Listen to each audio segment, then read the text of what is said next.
លោកគ្រូថ្ងៃនេះគឺថាខ្ញុំមកបញ្យល់ពីកូដ UI project final ហើយឥឡូវចូលទៅក្នុង UI project final របស់យើងសិនមកនេះលោកគ្រូឥឡូវយើងបានចូលមកដល់ PLS shop របស់យើងហើយសម្រាប់ពេលដែលយើងចូលមកដល់កន្លែងហ្នឹងផងដែរគឺមកមើលខ្ញុំចង់ឲ្យលោកគ្រូមើលកន្លែង card នេះមុនដូចជា sub total នេះគឺជាចំនួនតម្លៃសរុបtotal USD គឺជាចំនួនតម្លៃជាដុល្លារ total KHR គឺជាចំនួនតម្លៃសរុបរបស់លុយខ្មែរហើយសម្រាប់ receive amount ហ្នឹងគឺជាការទទួលប្រាក់ពីអ្នកទិញណាលោកគ្រូឥឡូវខ្ញុំឧទាហរណ៍ថាខ្ញុំទិញកាតាបនេះមួយហើយជាមួយនឹងទិញកៅអៅនេះមួយ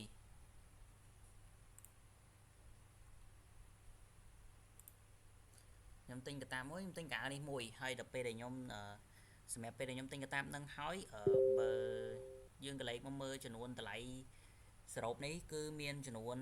275.89ដុល្លារហើយបើយើងមកមើលកន្លែង total KHR នេះវិញសម្រាប់លុយខ្មែរគឺបួកមក1លាន131,200ហើយកន្លែង receive amount នេះបើសិនជាយើងកន្លែងនេះយើងអត់បានដាក់លុយទេហើយយើងអត់បានទទួលពីភ្ញៀវទេពេលដែលយើងដាក់ check out ទៅគឺវាអត់មាន payment ទេ payment ហ្នឹងគឺ fail តែម្ដងប៉ុន្តែបើសិនជាយើងដាក់ចំនួនតម្លៃ275ឥឡូវខ្ញុំដាក់លើសសិន276យើងនឹងត្រូវការpayback ទៅភ្ញៀវវិញយើងត្រូវ upload ឲ្យទៅភ្ញៀវវិញ 0.11 ដុល្លារហើយដល់ពេលដែលយើងត្រូវ upload ទៅភ្ញៀវវិញកន្លែងហ្នឹងគឺយើង check out ទៅយើងត្រូវយកលុយ up ទៅភ្ញៀវហើយប៉ុន្តែកន្លែងនេះខ្ញុំដាក់275.89មកទៅយើង check out ទៅយើងទៅមើលកន្លែងនេះមកតែមុននឹងខ្ញុំចង់ឧទាហរណ៍ថាខ្ញុំទិញកៅអៅអានេះមួយទៀតចុះហើយសម្រាប់កៅអៅហ្នឹងគឺវានឹងយកលុយចំនួនតម្លៃអានេះយកជាមួយនឹងគុណនឹង2អានេះ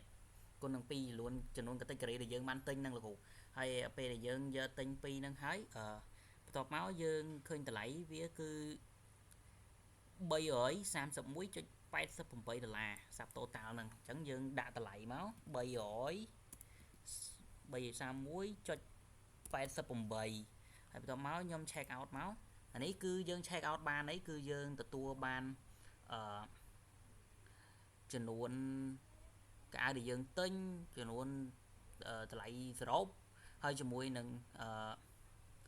receive ថាចំនួនដែលយើងទទួលបានហើយកន្លែង sell ជា PDF នេះហើយជាមួយនឹង10 PDF នេះអានេះគឺយើង print គឺយើង print មកតែយើងអត់មានអី print ទេអញ្ចឹងយើង sell យកហ្មងទៅយើង sell ចូលជា PDF នេះយើង sell ជា PDF ចូលក្នុង file របស់យើងអីដោយសារមិញខ្ញុំ sell ម្ដងឥឡូវនេះខ្ញុំដាក់វា replace ហ្មងបាទឥឡូវយើង sell អីឥ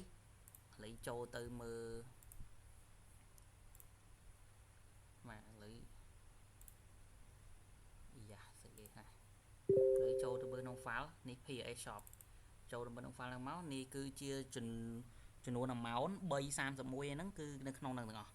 ហើយខ្ញុំបានមានតែប៉ុណ្្នឹងទេអរគុណច្រើនលោកគ្រូសម្រាប់ការមើលវីដេអូមួយនេះ